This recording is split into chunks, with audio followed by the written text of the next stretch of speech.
All right, welcome back, boys and girls, to another edition of Top 10 Toys. This week, I actually wanted to cover something a little bit different because I finally got around to watching Cobra Kai.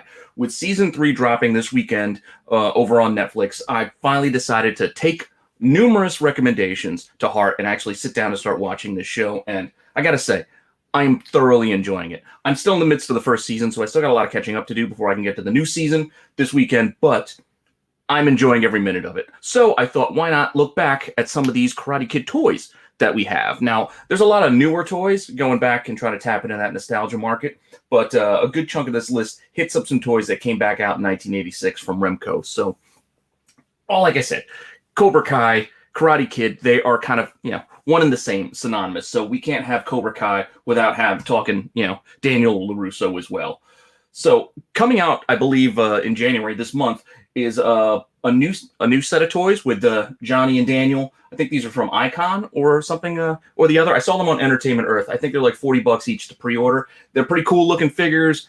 They look like they're about 6 inches. They have a lot of extra little pieces, hands to pose and do whatever you want to do with them. Looks pretty cool, but not covering those because those aren't even for sale yet.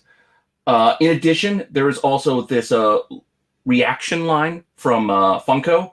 Now, I'm not a huge fan of these because they look like classic older toys and look kind of like the Remco figures from way back. I don't know if you've ever seen those horror figures that had the Universal monsters, but kind of reminds me a bit of those, maybe a little bit of the original Star Wars as well. But just very simple molds, not a lot of detail, but instantly recognizable in the same way that a Funko Pop is recognizable as the characters. It's not really my thing, but those were out there too. I would have put them in the list had any of them qualified price-wise for how they were selling, but none of them unfortunately did. So I just wanted to take note of those because most of this list is going to be it's basically NECA and the Remco line from 1986 that I mentioned. So without further ado, let's just get right into this list. And again, these two also didn't make the list. We have Daniel LaRusso from NECA, pretty cool figure. It looks, with all the clothing on him, it looks a little bit frumpy, a little bit almost heavy set like I'm getting these days with the COVID weight, but it's still pretty cool. Like to check it out. He comes with his little bonsai tree and he's got his chopsticks. So that's kind of fun. And again, the Miyagi, same deal, with the little overalls. Again, they look a little frumpy because of the actual cloth garments that they give them. So, these are little figures. These aren't people, so they don't get tailored suits for all of them. But still really cool figures from NECA. They almost made the list. Most of them come from this, again, Remco line from 1986.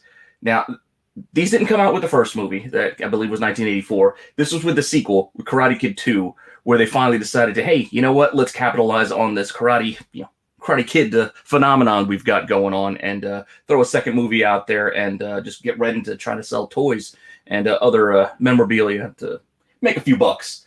Now, these are interesting little figures. Again, they're not the greatest of molds. They look a little bit like Hobbits a bit to me, but they were still kind of fun. They were almost like a cross between a Masters of the Universe and a Kenner Superpowers in that they had that kind of squat look of a He-Man figure, but had a little bit of action built into them like a Kenner Superpowers figure would.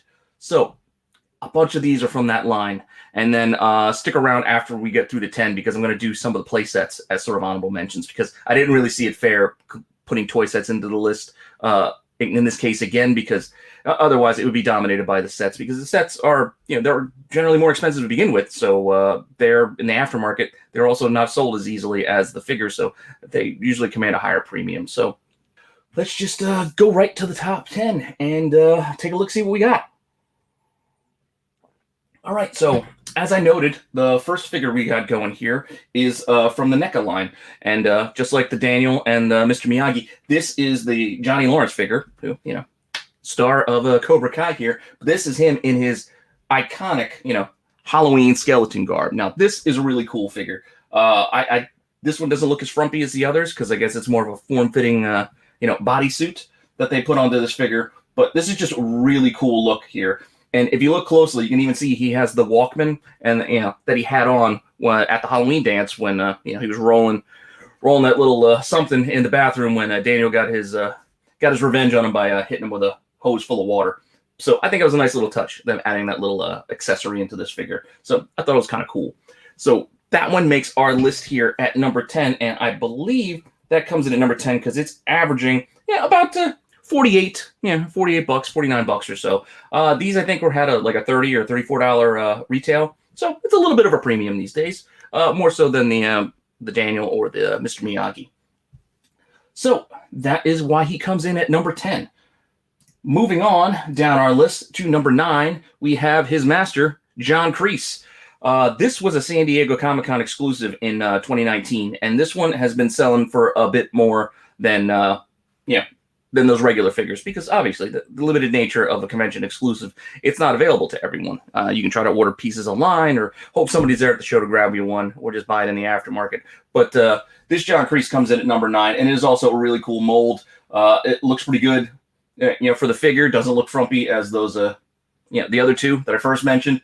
And this one's averaging about $87 or so. So not cheap, but not gonna break your back too much if you really, really want this. I think it's a pretty cool figure, but that is why it comes in at number 9, this NECA figure, which is going to take us to our next bit of the list and hit up number 8, which is going to start us in on this Remco line. Now, as I noted before, a lot of these figures, they look a little bit the same, kind of the same body type, again, in that kind of Masters of the Universe type of way, in that it looks like they just basically have a very similar molds that are reused over and over again to build out this figure toy line, and just different heads and different actions that they might be doing.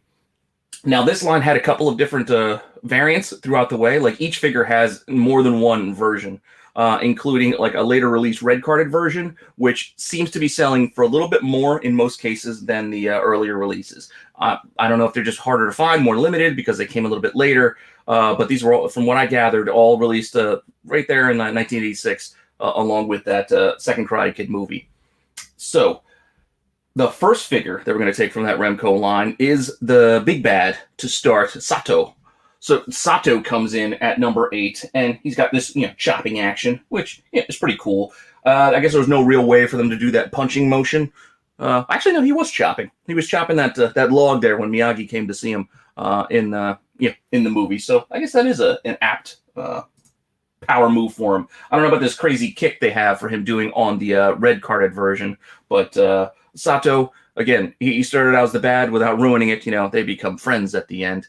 But he still is our number 8 figure on this list. And we're going to take that to our number 7 pick, which is going to go back to, Cobra Kai Master John Kreese. And this is, the Remco version of this figure. Again, he's got a couple of different looks as well.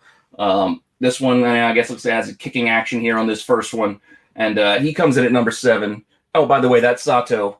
I should go back and say that Sato was selling for about $112, where Kreese is averaging more about $143. So this Kreese figure, and you can see they also gave him a separate purple suit to kind of liven things up, I guess, in that red carded version.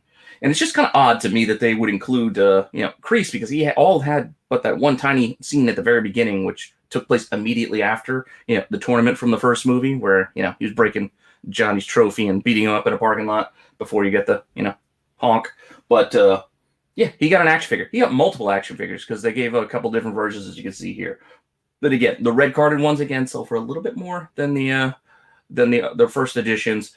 But again, this is about $143, which will take us to our number 6, which takes us back to NECA. And this is a 2-pack, which is the tournament 2-pack that has Johnny and Daniel, basically squaring off.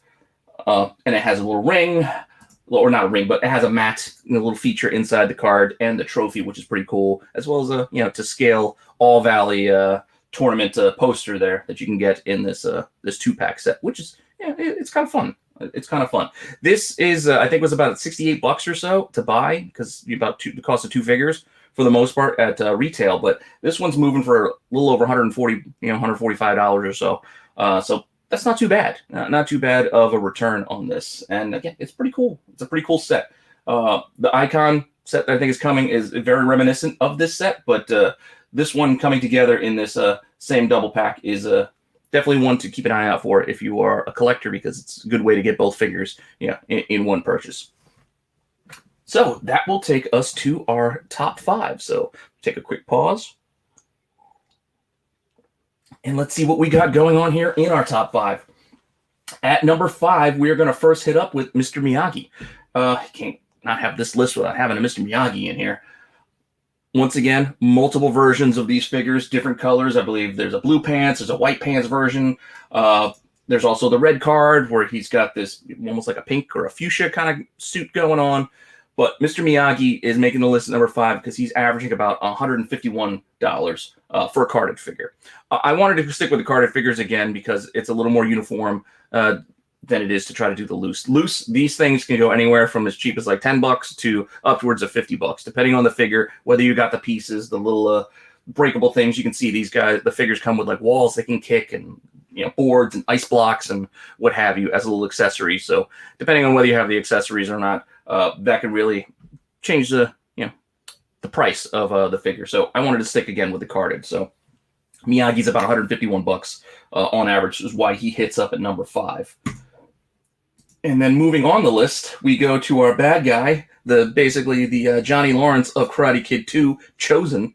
Little tough guy. Seems like they were stuck in the 1950s there, in the 1980s. It was almost like watching Napoleon Dynamite or something, that they were just kind of plucked at a time. But Chozen is not a cheap figure. This one averages about $185. And granted, that's only over 3 sales, but $185 if you want to get a carded Chozen figure. You can see we have the yellow suit in the regular edition, red card version as well, where you got a little bit of that fuchsia pants. I really love that fuchsia color, I guess, there in 1986. So it was reused quite a bit. But Chozen, number 4, which will take us to number 3, Daniel-san. Yeah, again, gotta have Daniel-san on this list. I believe he actually had 4 versions in this run, where you have the white suit. They rolled them in with red gi as well. And then apart from getting the gold gi on the red card, there was also a version where the gi wasn't a cloth. It was actually hard plastic as well from that earlier edition. And different action motions that they had throughout this. I'm sure these probably sell a little bit differently. Again, I think the red ones move for a tiny bit more, but I couldn't really go through much of a breakdown. I found 10 sales of different Daniel-san figures, which gave him an average of about $216 thereabouts. And again, you can see there's multiple colors. So depending on which one you want to get, you can find out which one sells for more, which one you would like more out of those 4 different options that you get. But the quick review is the red card was usually more in most cases.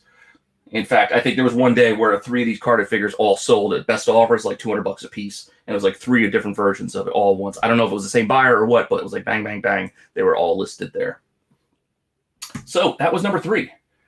So this is going to take us to number 2, which is a little bit different. I know I said I wasn't going to include the play sets, but this isn't exactly a play set. It's more of, it was an action set. It was almost like a 2-pack with some extras thrown in. Now, this 6-piece action set averages about $282 thereabouts as far as sales go in the box. Found a couple of sales, to support that price. But this had the Miyagi, and it had that red gi Daniel-san in there. And inside the box, there were a couple little, breakable things that they could, play with. But there was also chopsticks. It was a weird little chopstick fly game that you could play. But they weren't real chopsticks. These were chopsticks, I guess, made for kids because I guess they figured American kids would be too hard for them to figure out actually how to use chopsticks. So you can see these are actually attached with a little claw. So they're almost like little, not pliers. I can't think of the word, but you know what I'm trying to say. Anyway, so that comes in at number 2 because it's about, $282 on average sales there.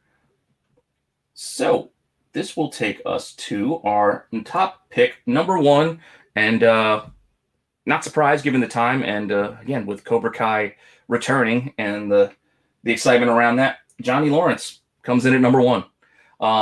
This is averaging $350 right now for this carded figure. Granted, this was only over 2 sales, one of which was $450 at a high because I think there was an autograph on the card. I mean, whether the autograph was legitimate or not, you can't say for certain, but somebody paid a little extra because they had Zabka's Sig on this carded figure. But still, even without that 450 high, this was the other figure still sold for 250, which is how we got our 350 average. But still, regardless, he still comes in at number one with that $350 average. So Johnny Lawrence, even with his tiny little appearance at the start of Karate Kid 2, getting beat up by his karate school teacher and sending him on that downward spiral, this figure is actually kind of important if you think of it that way, because that downward spiral is what gives us, the show that we have. It was a lot to do with what happened at the end of the first movie and the beginning of that second movie. And let's not downplay that either. Just stick around for a second or two, and we'll just take a look at our honorable mentions.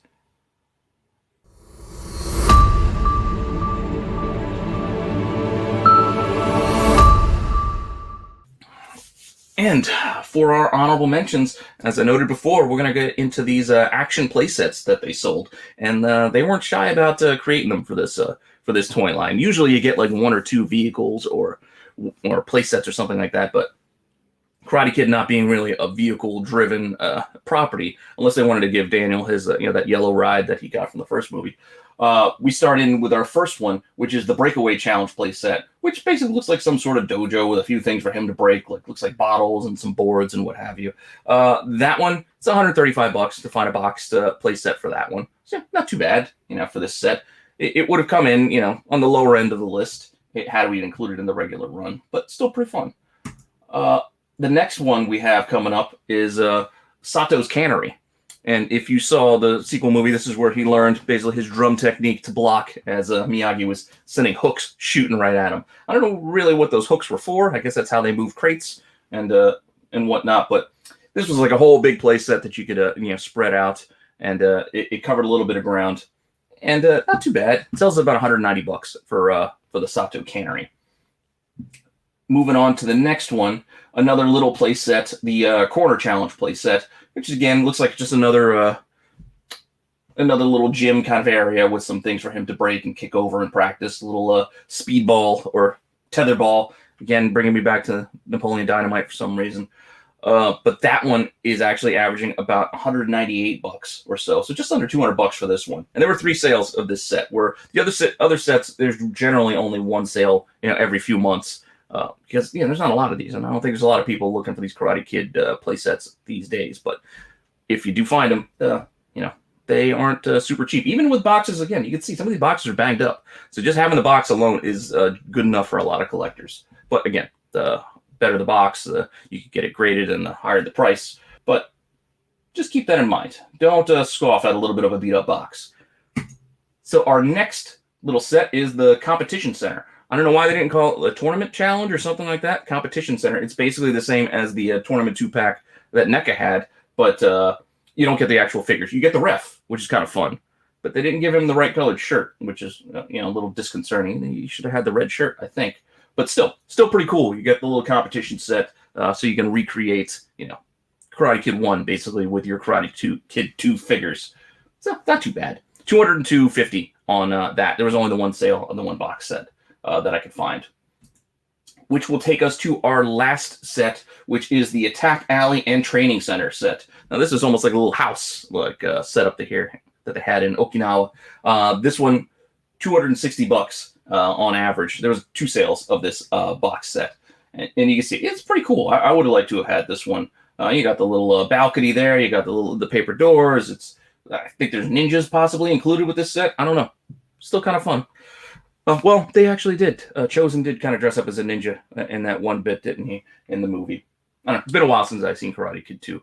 But that's our list. Again, hyped to get back to Cobra Kai so I can catch up and watch the new season. But I thought it would just be fun to just take a few minutes just to look back on these old Karate Kid toys. Again, most of them are from the Remco line from 1986, but that was really the run of toys that we had from back in the day for anything Karate Kid.